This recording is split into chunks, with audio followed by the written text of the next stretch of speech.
Hi everyone, அஸ்ஸலாமு அலைக்கும். Welcome to Pollachi நம்ம வீட்டு சமையல். இன்றைக்கி நம்ம சேனலில் என்ன பார்க்க போகிறோம்னா, ஒரு கேக் ரெசிபி தாங்க பார்க்க போகிறோம். இது ஈஸியாகவும் இருக்கும், டேஸ்டியாகவும் இருக்கும். வாங்க அது எப்படி ரெடி பண்ணலாங்கிறது பார்க்கலாம்.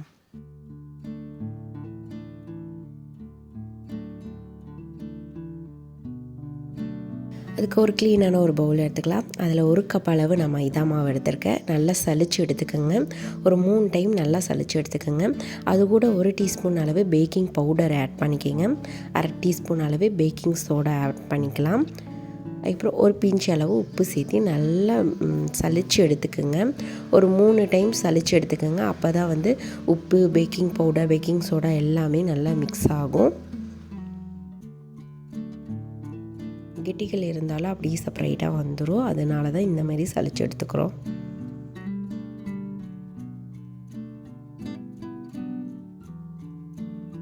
இப்போ இதை நல்லா சலிச்சு எடுத்தாச்சு. ஒரு விஸ்க் வச்சு நல்லா மிக்ஸ் பண்ணி எடுத்துக்கோங்க. அப்போ உப்பு, பேக்கிங் பவுடர், பேக்கிங் சோடா எல்லாமே மிக்ஸ் ஆகி வந்துடும். பாருங்கள், எல்லாம் மிக்ஸ் பண்ணி வச்சாச்சு. இது ஒரு ஓரமாக இருக்கட்டும். இப்போ வந்து ஒரு க்ளீனான ஒரு பவுல் எடுத்துக்கலாம். அதில் 4 முட்டை ஆட் பண்ணிக்கிறேன்.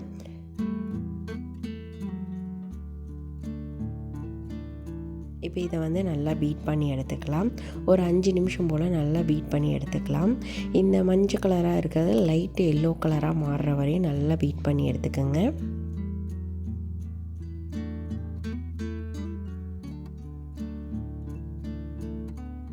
இப்போ நல்லா பீட்டாக இருக்கிற இந்த டைமில் வந்து வெனிலா எசன்ஸ் வந்து 1 டேபிள் ஸ்பூன் அளவு ஆட் பண்ணிக்கிறேன்.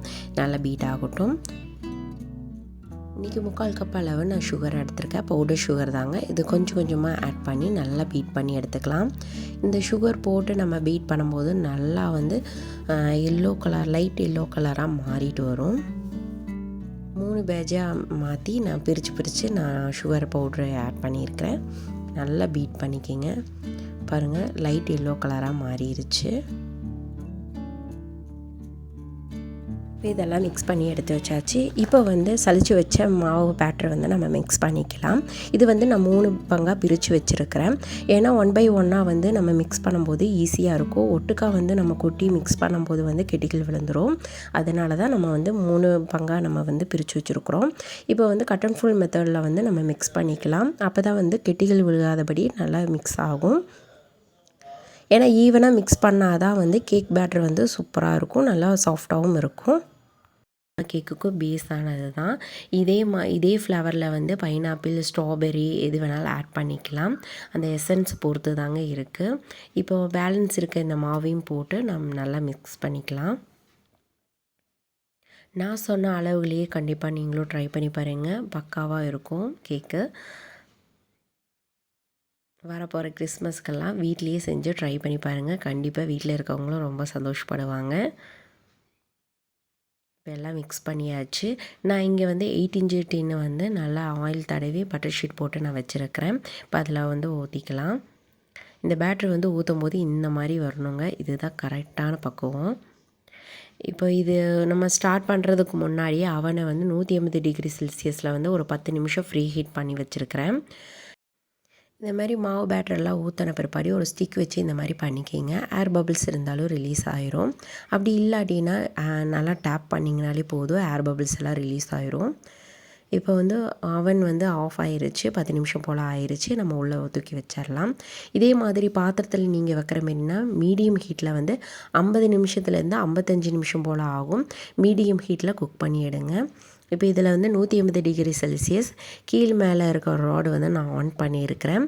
அதுக்கப்புறம் 45 நிமிஷம் போல் நான் பேக் பண்ணுறேன். இது நல்லா பேக் ஆகட்டும், நம்ம வெயிட் பண்ணலாம்.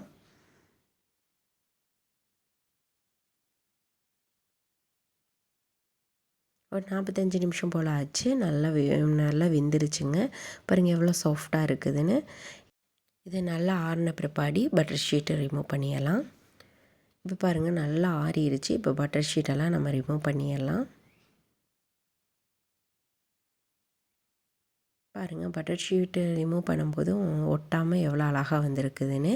இந்த மாதிரி தான் இருக்கும். நான் சொன்ன அளவுகளையே கண்டிப்பாக வீட்டில் ட்ரை பண்ணி பாருங்கள். கண்டிப்பாக பர்ஃபெக்டாக வரும். பாருங்கள் எவ்வளோ அழகாக சாஃப்டாக இருக்குதுன்னு. கண்டிப்பாக வீட்டில் ட்ரை பண்ணி பாருங்கள். வரப்போகிற இந்த கிறிஸ்மஸ் நியூ இயர்க்கெலாம் கண்டிப்பாக நீங்கள் வீட்டில் ட்ரை பண்ணி பாருங்கள். குழந்தைங்கள்லேருந்து பெரியவங்க வரை ரொம்ப விரும்பி சாப்பிடுவாங்க. நீங்கள் இந்த இதில் வந்து சுகருக்கு பதிலாக நீங்கள் நாட்டு சக்கரம் கூட சேர்த்திக்கலாம். சூப்பராக இருக்கும், ஹெல்த்தியாகவும் இருக்கும், டேஸ்டியாகவும் இருக்கும். கண்டிப்பாக வீட்டில் ட்ரை பண்ணி பாருங்கள். இந்த வீடியோ உங்கள் எல்லாத்துக்கும் பிடிச்சிருந்தா மறக்காமல் பொள்ளாச்சி நம்ம வீட்டு சமையலுக்கு சப்ஸ்கிரைப் பண்ணுங்கள். Thank you all.